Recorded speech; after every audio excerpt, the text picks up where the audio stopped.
Partons à présent dans le Sud-Gironde. L'église Notre-Dame de Lorette à Saint-Michel-de-la-Pujade fait partie des 5 élus du loto du patrimoine en Aquitaine. Cet édifice très original fut un lieu important de pèlerinage. Il est aujourd'hui menacé d'effondrement. Sa restauration est un défi colossal pour le petit village de 230 habitants. Nathalie Pinard de Puy-Joulon, Delphine Roussel-Saxe. Sa flèche domine la campagne girondine, surmontant une double église dédiée à Notre-Dame. Depuis 700 ans, le sanctuaire abrite un trésor pour les fidèles venus se recueillir et prier la Vierge Marie, à l'endroit même où furent trouvées une statue en bois peint et une source qui coule depuis le Moyen-Âge.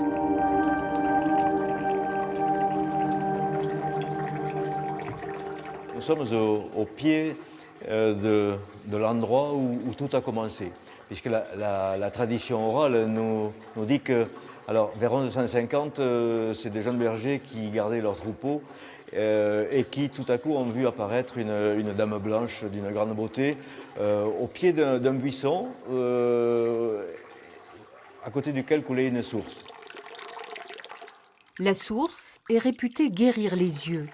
Très vite, le village de Saint-Michel-de-la-Pujade voit arriver des pèlerins.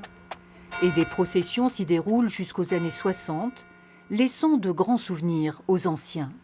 On les voyait arriver en colonne le matin, c'était noir de monde, toute la journée. Il était somptueux. Il y avait des moments où l'évêque de Bordeaux venait. La foule est si nombreuse qu'au XIXe siècle, au-dessus de l'église primitive, est construite une deuxième église, dans le style néo-gothique, plus vaste et plus lumineuse, avec ses larges ouvertures et ses vitraux, reconnus pour l'éclat de leurs couleurs. Ce qu'il nous faut conserver, ce sont les vitraux, et ne pas attendre que ça s'écroule. Ça serait dommage. Ils sont en bon état, mais si l'église s'écroule, on n'a plus de vitraux. Donc c'est tout un ensemble qu'il nous faut conserver, bien évidemment, et ne pas attendre les catastrophes. Car aujourd'hui, l'effondrement menace tout l'édifice bâti sur un marécage. Et même s'il est discret, le danger est réel. L'église supérieure est interdite au public. Ça provoque sur les murs un écartement, et donc cet écartement va jouer sur les ogives que nous avons là, notamment sur la nef centrale, et donc il y a un décollement qui devient dangereux, puisque les morceaux de pierre qui sont sur le bord et tous les joints se détachent pour tomber dans la nef. Un problème créé par l'altération des fondations dans l'eau du Marais.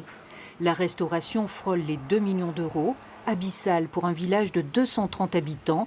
C'est dire si le loto du patrimoine est le bienvenu. J'en suis ému, parce que bon, il y a du travail derrière, il y a une équipe, il y a des élus qui se battent justement pour cela. Mais je crois que l'édifice le mérite. Le montant de la dotation sera connu à la fin de l'année. D'ici là, il est possible de donner sur le site de la Fondation du patrimoine et un concert de soutien sera offert par Laurent Voulzy, parrain de l'association de sauvegarde Notre-Dame de Lorette.